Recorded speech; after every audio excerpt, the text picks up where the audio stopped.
Hi, and welcome to a new episode of the Social Intelligence and Conversation Strategies series. My name's Richard Gray, and I'm happy to have you here and along watching today's live stream. Whether you're watching on the live stream or in fact you're listening on the podcast. So, today, what we're covering is how to move beyond shyness, and to some extent also how to move beyond social anxiety. Now, you may have reached a mindset or a point in your life where you don't believe that's possible anymore. You may think it's just not possible to have a life free from social anxiety or free from shyness. You might have lived with it for so long now, it might be so ingrained in who you are as a person, your mindset, your mannerisms, that you don't believe it's possible to separate yourself from that persona anymore and live free from it. Now, I went through a 25-year journey of going from one point to the other where I came out the other end a person free from those things, essentially. Well, I'm not going to tell you that I'm free from it. That's not entirely true, but I've reduced the effects of shyness and social anxiety to such a point where I've shrunk it down, put it in a little box, and put the box in the back of my mind, where it's so manageable that it may not exist anymore. From time to time, it may leak out if I get too relaxed about it, but it's very easy for me now with the tools I do have in life to just put it back in its box. But there was a point in life where it was such a powerful and dominant part of my personality that nothing else existed, and I didn't believe I could ever have a life beyond it, free from it, and all the opportunities that were being denied me because of it. Opportunities like getting promoted at work or developing relationships, because shyness programming holds you back from fully expressing yourself in any situation, whether that's work or social. And so, if this is you, then you'll probably recognize the number of opportunities that have passed you by because you've held back at the crucial moment.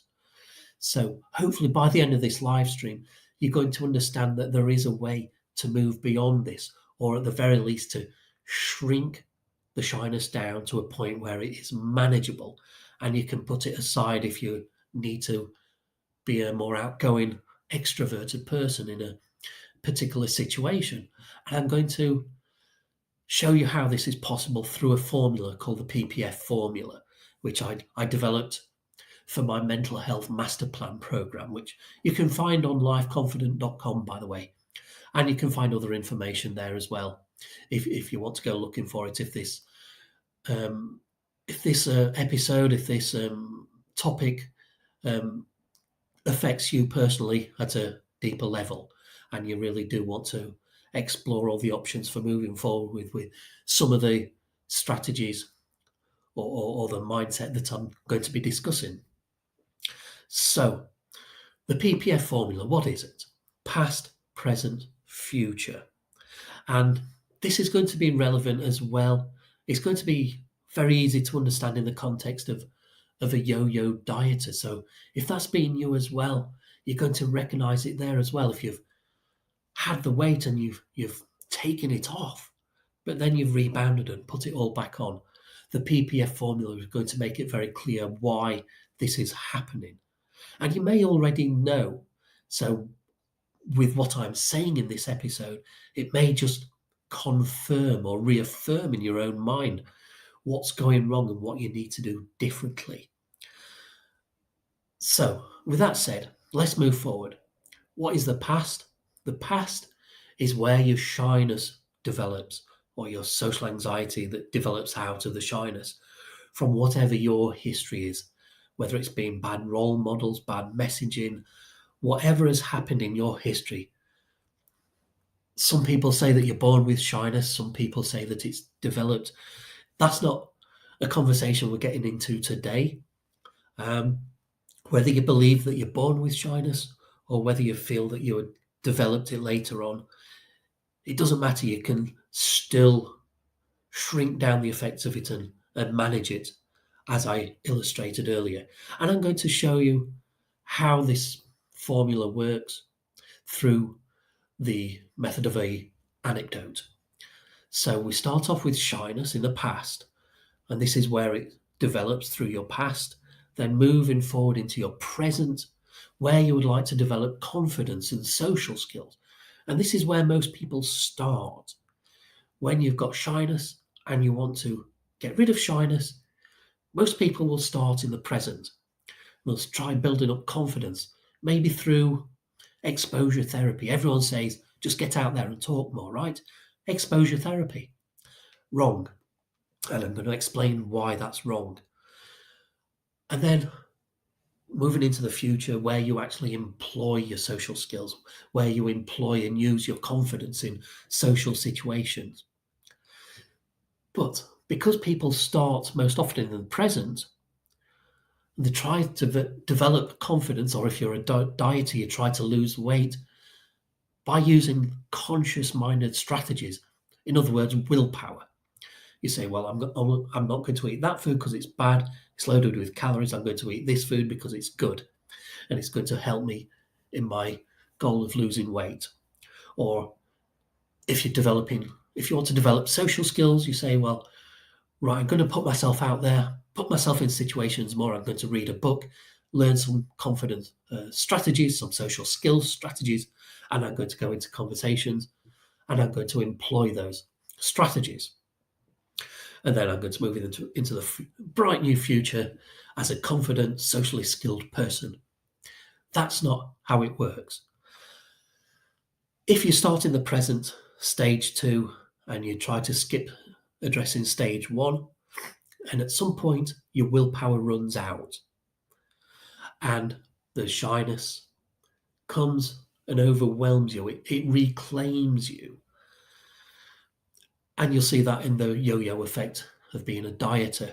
You lose your weight through sheer willpower, but then you reach your goal, and then what? Your willpower's run out, and your past comes back and reclaims you and says, right, we've done it, we've achieved the goal, now let's get back to business as normal.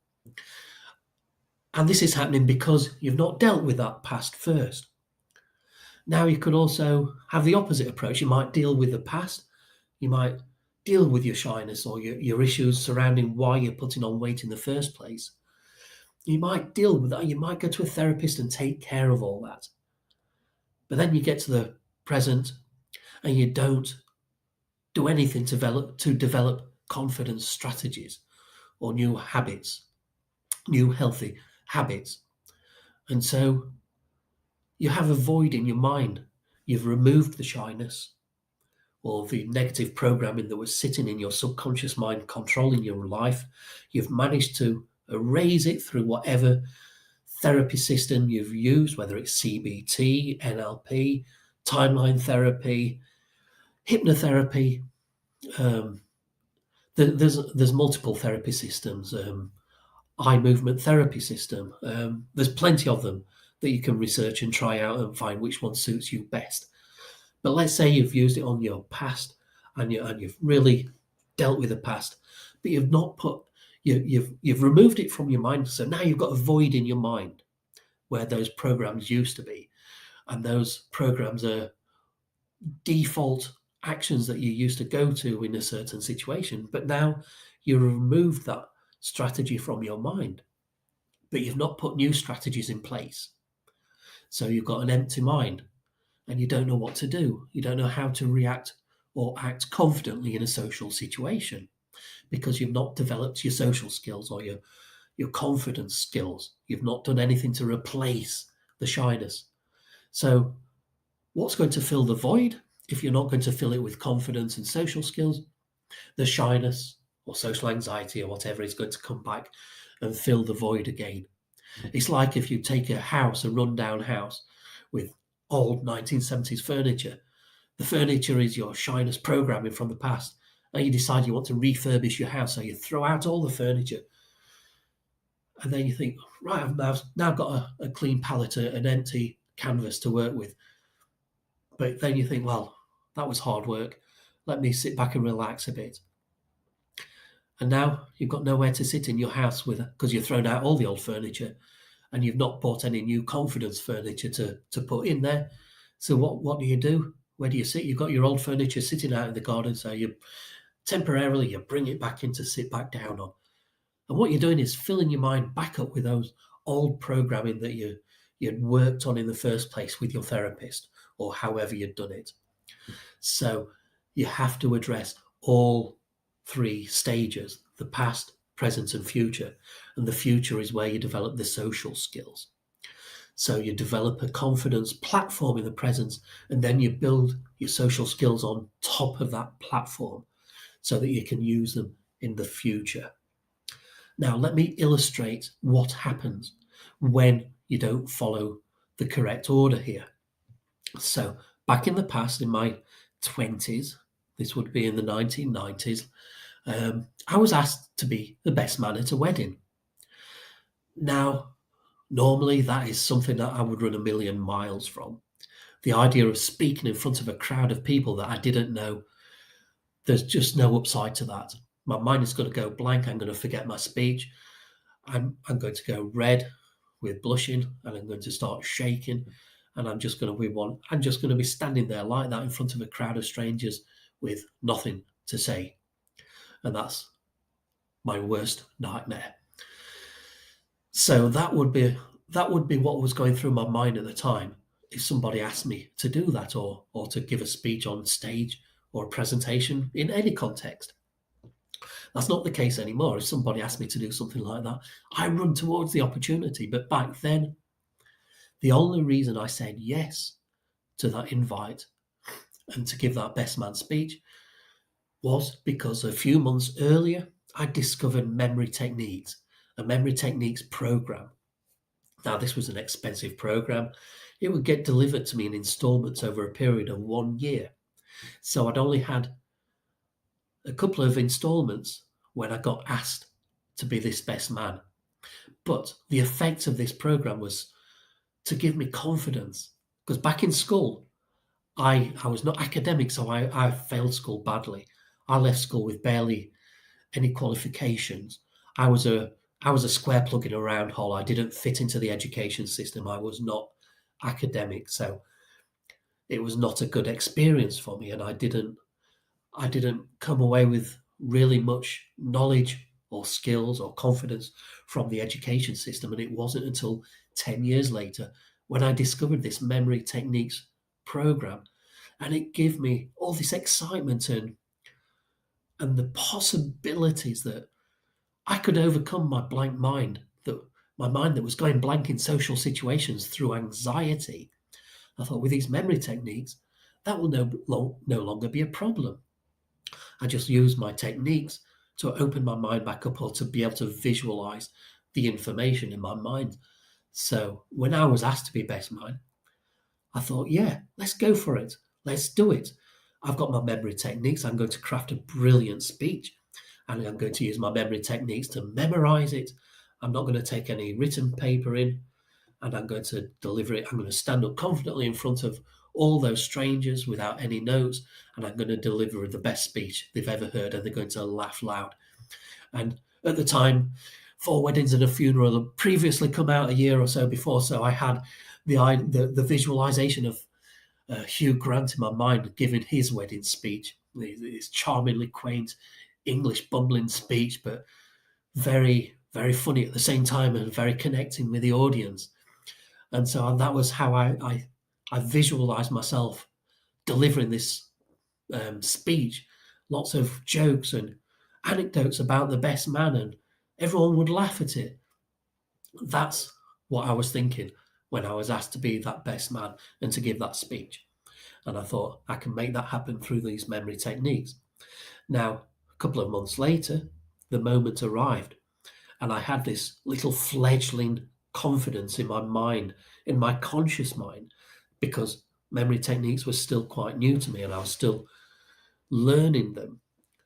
Now, what I wasn't taking into account was my past and that big, huge chunk of shyness, all that lifelong programming that was sitting in my subconscious. buried there, roots deeply embedded into my subconscious of these shyness programming and some more mild social anxiety all sitting there, and all the side effects that come with these conditions are all embedded strongly into my subconscious. And there was me going into this speech with a little bit of fledgling confidence sitting in my conscious mind. And I thought I could deliver the best speech with my little fledgling confidence, forgetting that this big monster of a shyness was sitting in my subconscious. And the moment arrived and stood up. I gave my opening joke from my speech and it went down great. It was about the best man, not the best man, it was about the groom. And the audience connected with it. They recognized my anecdote as being true of the groom and they laughed. And if this was a Hollywood movie, then I would have relaxed as well. I would have relaxed into my speech and been able to deliver it and just have a great experience and grow confidence out of it. And that was the ultimate goal, to put myself in that situation and grow confidence out of it. But the opposite happened. I didn't relax into the speech. Instead, my worst fears started rising. The shyness monster in my mind started rising up, and within the blink of an eye, it crushed that fledgling confidence, and my mind went blank as I went into freeze, flight, fight mode. And I started blushing, and my hands were shaking with adrenaline because when you get fight or flight mode, your blood rushes to your muscles, oxygenating them ready for a big burst of action. And that's why you get an excess of shaking and adrenaline in your system. And it also takes away resources from your higher cognitive thinking, which is why your mind goes blank, because all those internal resources are being diverted into your muscles, priming you for rapid action. So here was me now standing in front of this audience, just as I'd imagined it, standing there, mind blank, cheeks blushing, hands shaking, and they're all staring at me, waiting for me to finish my speech. And I had nothing, my mind had gone blank. So all I could do was give a few scraps of what I could salvage from my mind of what I was going to say in my speech, and just deliver those. And then I closed down the speech and said, thanks for listening, etc. However I finished, I don't remember now. There was no rapturous applause, no laughing, no clapping, just a little bit of polite clapping, that's all. But not enough to drown out me hearing somebody somewhere in the room saying, is that it? Somebody quietly murmuring, is that it? And I heard them say that from wherever they were in the room. I thought, yeah, that is it. And that was my ground zero moment. That was a moment that I decided that from here on, I'm going on a self-improvement journey, and I'm not going to stop until this issue is gone out of my life. And I went through many different trainings, from hypnotherapy to kung fu, the memory training, hypnotherapy. I went through many things in a 15-year journey. Not to exclude all the hundreds of books that I listened to while I was driving on self-development and social skills, in order to make sure that this never happened again. When you hit your ground zero, you either accept it or you find a springboard, and I found a springboard.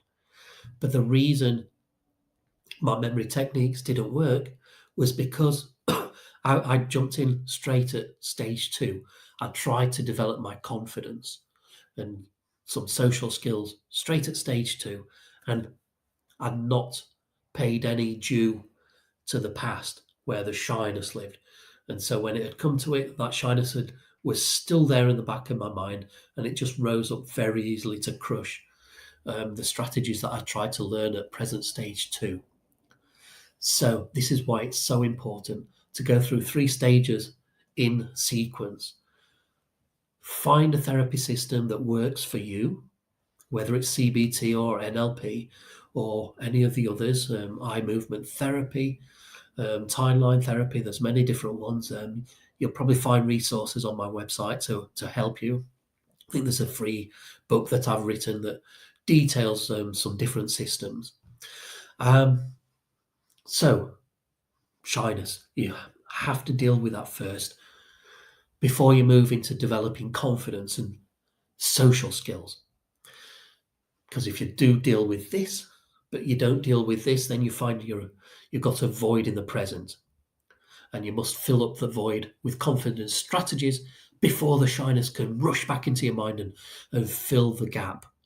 So as soon as you've dealt with the shyness, as soon as you've lost your weight, if you're a dieter, you move on to stage 2 and you immediately begin developing strategies, new healthy strategies to fill up your mind so that the shyness can't come back and fill in the void.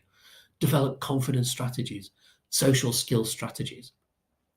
And so that's when at stage 3, it's the right time to do exposure therapy. Now you've got the tools in your toolbox. You can go out, expose yourself to social situations much more, knowing that you've got the tools to practice using them. That's the right time. You don't go into exposure therapy when you've got this huge, monstrous shyness monster sitting in your mind, and you know that you're going to go into a social situation and the same thing is going to happen over and over again. People say that, yeah, just go into the social situation and expose yourself to it, and gradually you'll get better. But it doesn't work that way in reality unless you address the shyness first. So that is all I have to say for today. And that is the process, the past, present, and future. Recognize if you have the shyness that it needs to be addressed first. Move into stage 2, the confidence. Develop confidence strategies. And again, I've got programs if you need something. If you're looking for ideas on how to do that, I have the programs for you, or you can find programs, books elsewhere. But the point is, do it. Don't sit back and congratulate yourself on having addressed the shyness or other programming that you need to get rid of. Move straight into developing new strategies, new programming for your mind so that it knows what to do in new social situations. And then develop and grow your social skills on top of that platform of confidence and start using it as you move forward into the future. Okay, I hope I didn't waffle too much in that episode. It's a personal challenge that I'm trying as a self-improvement goal for myself to have better and cleaner communication. I feel that I may have gone on a little bit too much in that episode. If so, I apologize, and do bear with me, and do come back to the next episode. And yeah, that's all I've got for today. If you want to watch previous live streams, go to liveconfident.com/livestream, and you'll be able to see previous live streams.